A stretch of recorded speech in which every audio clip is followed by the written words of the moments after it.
Hello friends, welcome back to my channel. আজকে আমি তোমাদের কাছে ইজি চিকেন মোমোর রেসিপি নিয়ে চলে এসেছি। বাড়িতে তোমরা কিভাবে ইজি চিকেন মোমো বানাবে সেটাই আজকে তোমাদের সাথে শেয়ার করব। এর জন্য আমাদের লাগছে বোনলেস চিকেন। আমি এখানে বোনলেস চিকেন নিয়েছি, সেগুলো কিউব করে কেটে নিয়েছিলাম। তারপরে একটা মিক্সিং জারের মধ্যে এগুলোকে ট্রান্সফার করে দিচ্ছি। চিকেন মোমোর জন্য আমাদের কিন্তু বোনলেস চিকেনটাকে সবার প্রথমে পেস্ট করে নিতে হচ্ছে। আমরা মিক্সিতে চিকেন পিসগুলোকে পেস্ট করে নিয়েছি। তারপর একটা পাত্রে সেটাকে ট্রান্সফার করে নিয়ে এর মধ্যে একে একে পেঁয়াজ কুচি, রসুন কুচি আর আদা কুচি অ্যাড করে দিচ্ছি। আর স্বাদ মতন দিচ্ছি কাঁচা লঙ্কার কুচি। কাঁচা লঙ্কা কুচিটা তোমরা তোমাদের স্বাদ মতন ব্যবহার করো। আমি এখানে 2 চামচ কাঁচা লঙ্কার ব্যবহার করেছি। আর স্বাদ মতন নুন দিয়ে দিচ্ছি। আর দিচ্ছি 1 চামচ সয়া সস। আর দিচ্ছি এখানে কালো গোলমরিচের গুঁড়ো। কালো গোলমরিচের গুঁড়োটা এখানে অবশ্যই অ্যাড করো, এটা কিন্তু দারুণ একটা স্বাদ এনে দেবে। তারপরে একটা চামচের সাহায্যে এটাকে ভালো করে মিশিয়ে নিচ্ছি। ভালো করে মিশিয়ে নেওয়ার পর এক সাইডে আমি এখানে আধ ঘন্টার জন্য এটা ম্যারিনেট করতে রেখে দিয়েছি। এই সময় আমি একটা ময়দার ডো বানিয়ে নিয়েছি। সাদা তেল আর সামান্য লবণ দিয়ে ময়দাটাকে মেখে নিয়েছি। আর লুচির মতন কিছু বল বানিয়ে নিচ্ছি, যেটা আমি লুচির আকারে বেলে নেব। তোমরা তোমাদের সাইজ মতন লুচির বলগুলো বানিয়ে নিও। তারপরে এটাকে আমি একদম লুচির মতন করে বেলে নিচ্ছি। সামান্য একটু অয়েল ব্রাশ করে নিয়ে আমি এখানে লুচিটাকে বেলে নিচ্ছি। ময়দাটা কিন্তু একটু শক্ত করে মাখতে হবে, খুব একটা নরম করে মাখলে হবে না। একদম লুচির মতন একটা বেলে তোমাদের দেখাচ্ছি।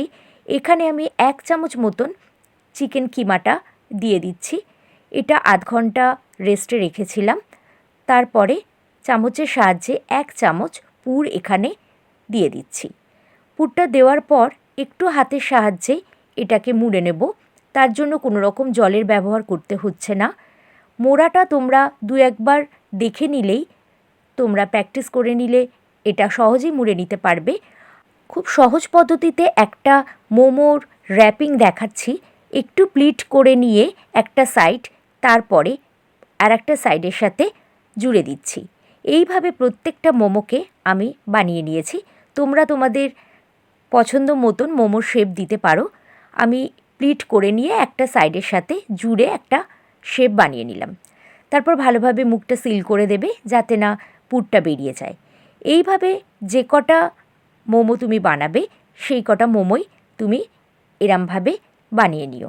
প্রত্যেকটা মোমোই আমি একইভাবে র্যাপ করেছি। অনেকভাবে মোমো র্যাপ করা যায়। তোমরা তোমাদের পছন্দ মতন যে কোনো একটা আকার দিয়ে এটাকে বেঁধে নিতে পারো। তারপর আমি এখানে একটা পাত্রে জল গরম করতে বসিয়ে দিয়েছি। জলটা যতক্ষণ না ফুটে উঠছে ততক্ষণ ধরে জলটা গরম করে নিয়েছি। আর একটা জালি মতন নিয়েছি স্টিলের, সেটাতে প্রথমে একটু অয়েল ব্রাশ করে নিয়েছি। তারপর গড়ে রাখা মোমোগুলোকে একটু গ্যাপ দিয়ে দিয়ে সাজিয়ে নিয়েছি। তোমাদের কাছে মোমো স্ট্যান্ড থাকলে তোমরা মোমোর স্ট্যান্ড ইউজ করো। আমার কাছে যেহেতু মোমো স্ট্যান্ড নেই, সেহেতু আমি এটা একটা এই ঝাঁঝরি মতন স্টিলের, সেটার সাহায্যে মোমোটাকে স্টিম করে নেব। সবকটা মোমোকে আমি একটু গ্যাপে বসিয়ে তারপরে এই জলের বাটির উপর দিয়ে দিয়েছি। জলের বাটিটা এমনভাবে দিতে হবে যাতে জলটা বয়েল হওয়ার সময় জলটা যেন ওপরের মধ্যে উঠে না আসে। তারপরে আরেকটা স্টিলের থালা এর মুখে চাপা দিয়ে দিয়েছি। মিনিট 5 পর আমি এই ঢাকনাটা খুলে একটা চিমটির সাহায্যে প্রত্যেকটা মোমোকে টার্ন করে দিচ্ছি, যাতে অপর পিঠটাও ভালোভাবে স্টিম হয়ে যায়। তারপর আরও 5 মিনিট আমি এটাকে স্টিম হতে দিয়েছি।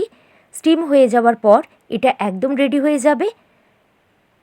দেখতে পাচ্ছ প্রত্যেকটা মোমোকে আমি একটু টার্ন করে দিচ্ছি। তারপরে যখন টার্ন হয়ে গেছে, প্রত্যেকটা সাইড যখন সমানভাবে স্টিমড হয়ে গেছে, তখন আমি এটাকে গরম গরম তুলে নিচ্ছি। মোমো কিন্তু গরম গরম খেতেই বেশি ভালো লাগে। তোমরা এটাকে সস দিয়ে বা কোনো রকম মোমোর চাটনি দিয়ে বা ধনেপাতার চাটনি দিয়ে সার্ভ করতে পারো। আমি এখানে টমেটো সস আর একটা ধনেপাতার চাটনি বানিয়েছিলাম, সেই ধনেপাতা চাটনিটা বানিয়েছি আমি কাঁচা লঙ্কা, ধনেপাতা, রসুন আর লেবুর রস দিয়ে, আর টমেটো সস দিয়ে আমি এটাকে সার্ভ করেছি। খুব ভালো একটা হেলদি স্ন্যাক্স বলতে পারো এই চিকেন মোমো, যেটাতে অয়েলের ব্যবহার খুব কমই হয়, স্টিমড সেহেতু খুবই হেলদি।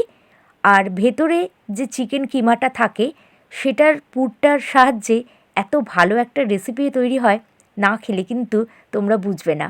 বাইরে থেকে তো আমরা হামেশাই কিনে খাই, বাড়িতেও কী করে সহজে এই চিকেন মোমো বানাবে সেটাই আজকে তোমাদের সাথে শেয়ার করলাম। ভালো লাগলে অবশ্যই একটা লাইক দিও আর কমেন্ট করে জানিও এই চিকেন মোমোর রেসিপি তোমাদের কেমন লাগলো। তাহলে আজকে এই পর্যন্তই, অনেক ধন্যবাদ।